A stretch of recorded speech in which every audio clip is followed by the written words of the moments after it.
Hi, everyone. Hi. Oh my gosh, I'm so excited. I'm so excited. Is everyone having a good time? Me too. There's no other place I would love more than being at NATC. I've been coming to these conferences since 1997, and I definitely feel like when I'm around Taiko people, like you are all my family. So Johnny was talking about Taiko brothers and sisters. You are my Taiko brothers and sisters. If you play Taiko, we're good. So anyway, I wanted to talk today a little bit about the power of Taiko outside the dojo. And I'm from the Genki Spark. You don't know the Genki Spark? Genki is the Japanese word that means happy, healthy, full of life, for those of you who don't know. And so I always like to start by finding out just how much energy there is in the room right now. So when I say Genki, you say Spark. Genki! Spark! Genki! Spark! Oh, good. See, I feel like home. Thanks. So we are a group that's based in Boston. Can I hear a little love for the East Coast? East Coast. You may know we had a little snow. We had a little snow this winter. 9 feet in 4 weeks. And we were traumatized, and obviously still can't stop talking about it. But that didn't stop us from making it to Taiko practice. I think probably our Canadian friends understand. Anyone from Canada? We love for Canadians. So in Boston, we're generally known for being bright and colorful and often rowdy Asian women who carry big sticks. And we're also well known for our social message. We are a multi-generational pan-Asian women's group that uses the art of Taiko, personal stories, and creativity to advocate respect for all. And we are both an arts and advocacy organization. And mostly we do our advocacy work through spoken word and sharing our personal stories. I want to share a video clip with you with Lisa, Kumiko, Kyle, and Leanne doing a piece at our annual Making Women's History concert. What am I? I'm a proud Asian woman. Resilient, strong, on a journey that is uniquely mine. Mine. Who are we? What are we? We stand here as mother, daughters. Sisters. We are artists and activists. We are Asian women. We are more than any singular word or role that we play in this world. We are the complex intersections of the multiple identities we claim for ourselves. From the very beginning when I first saw Shasta Taiko almost 30 years ago at Humboldt State, I was fascinated by the power of Taiko. And I was particularly inspired by the stories of the early Asian American pioneers, the ones that Alan spoke of earlier today. As a third generation Chinese and Japanese heritage person, Taiko gave me a connection to my culture, a culture I thought I had to give up in order to blend in. Taiko opened doors and gave me opportunities to explore and reflect on my family's experience in the United States. And seeing the early pioneers of the Taiko community made me proud of who I was and where I came from. As a performer, I got a chance to share this amazing art form and talk about its roots in Japan. I also got to honor and talk about the development of the Taiko community here in the United States. I had opportunities to learn about and appreciate the sacrifices that Japanese and other Asian Americans made so that I could be here today. And at the Genki Spark, we purposefully play and teach pieces like Renshu so that we can honor and celebrate Tanaka Sensei as the grandpa or a great-grandpa of Taiko in the United States. When we demonstrate Kiai, we talk about the importance of having a voice and about the work of activists like Stan Shikuma, Roy and PJ Hirabayashi, Meryl and Alan Okada. We play songs like Nakamana Uta and talk about Molly Kitajima, who played until she passed away at the age of 88, proving that you could play at any age. My Taiko teachers taught me about discipline, about cooperation, about teamwork. They taught me about respecting culture and heritage, to honor our elders. Tiffany taught me about gratitude. Roy and PJ reminded me that I was part of something bigger and to think about myself as a leader. And so in 2010, after 15 years, I left Odaiko, New England, because I wanted to take everything that I had created, everything that I had learned from the Taiko community, and I wanted to create a group that focused on the empowerment of others.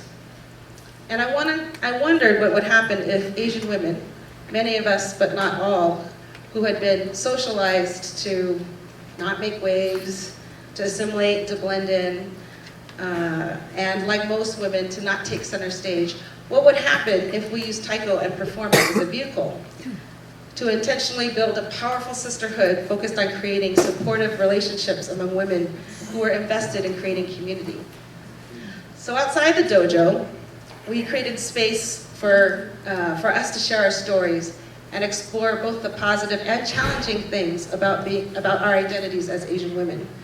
Some of us are mixed race or mixed heritage, others adoptees, some immigrants, others third, fourth generation Asians whose experiences were diverse.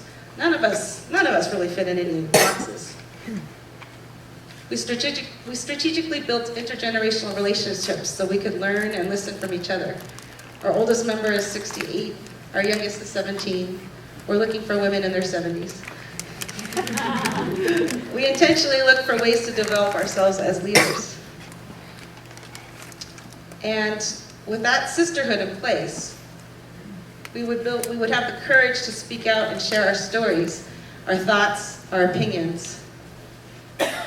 With that support in place, we could share more of ourselves with the intention of making space for others.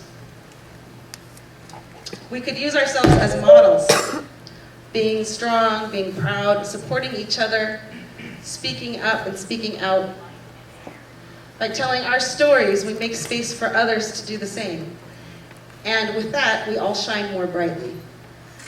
We set out to share that message, and as soon as folks began to learn who we were and what we were doing and why we were doing it, they wanted us to speak more. We perform or facilitate workshops 40 times a year at places like women's leadership conferences, Asian American Mental Health Forum, immigrant and refugee centers, TEDx's. And as we become more clear and more powerful in our message about the importance of affirming and acknowledging and appreciating our heritages and identities, the more people have asked us to speak out, and sometimes not even play. And this scares the crap out of us. This is not, I didn't think that would happen. So here's a video clip of some audience response we've gotten recently. It means to you that this is a group of Asian women. I obviously am an Asian woman. I identify with the kind of the invisibility that Asians often have in this country, and I know that Asian women are even more so in this country. And so for Asian women to come out on stage and being very powerful and articulate and present really meant something to me. As a minority woman, I also feel like sometimes I'm hushed. So it really showed us minority women that we also can be loud and be happy. One thing I really liked about it is how you guys talk about the history of Taiko drumming. While you perform, it was really powerful, it's motivating, and the personal stories that I heard today was just, it made me think a lot about my experience, my mother's experiences, my sister's experiences, and just how this Taiko drumming can help somebody feel powerful. So, as someone who is a really shy person, who always grew up never being able to stand up for themselves, this was a really big deal for me because I'm not used to seeing women who are empowered and who stand up for themselves, and it's a really big deal to have sort of like a mentor, I guess, that'll show me that I have the opportunities to be a better person and to do better and to work on myself.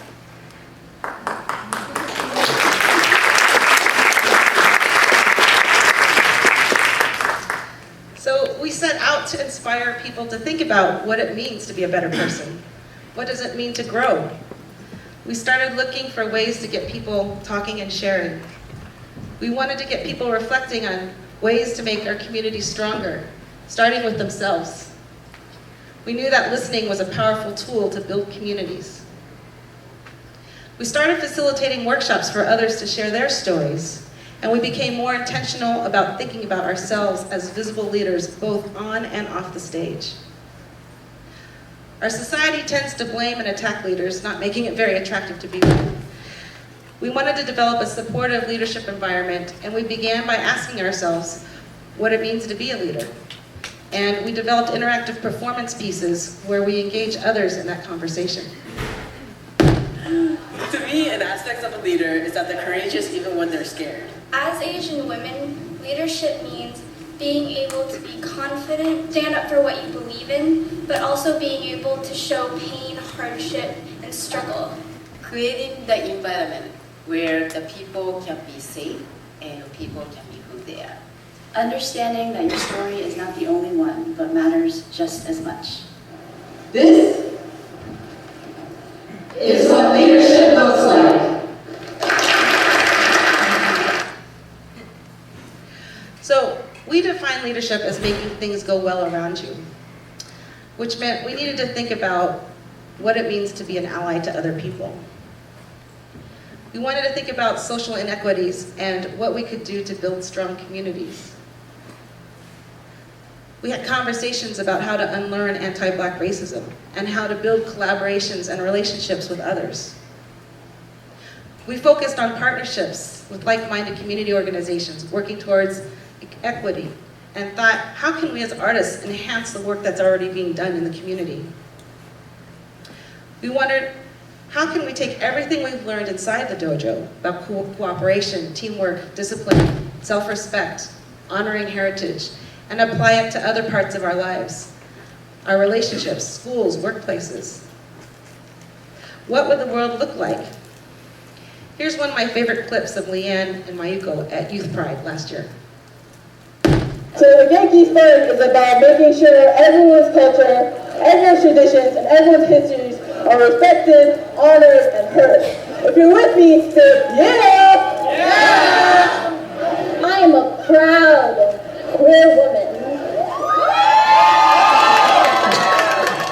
And I don't know about you, but coming out was pretty hard for me, especially coming out to my family.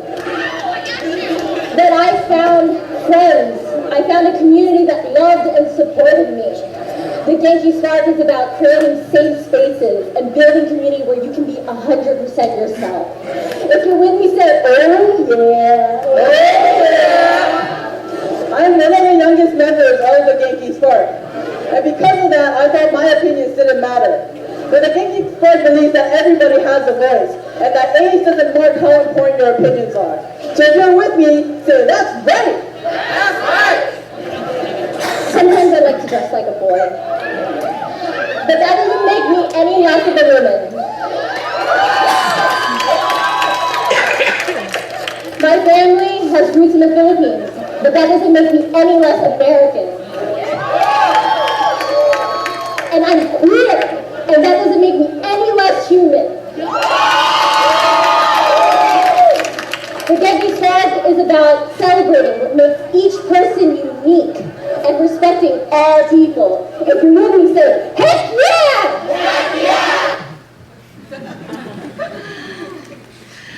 Heck yeah! So our Taiko community is truly amazing, and I'm very proud to be part of it. I know and I appreciate what it takes for us to be here. I honor our teachers, our drum makers, those who make our bachi bags. We spend hours and hours packing and unpacking, loading and unloading drums and equipment just to play for 15 minutes. That takes perseverance, it takes cooperation, it takes flexibility, it takes building strong relationships. And the world needs what we know. What would the world look like if we applied what we learned in the dojo to everything around us? That would be a world that I would very much want to be part of. Thank you.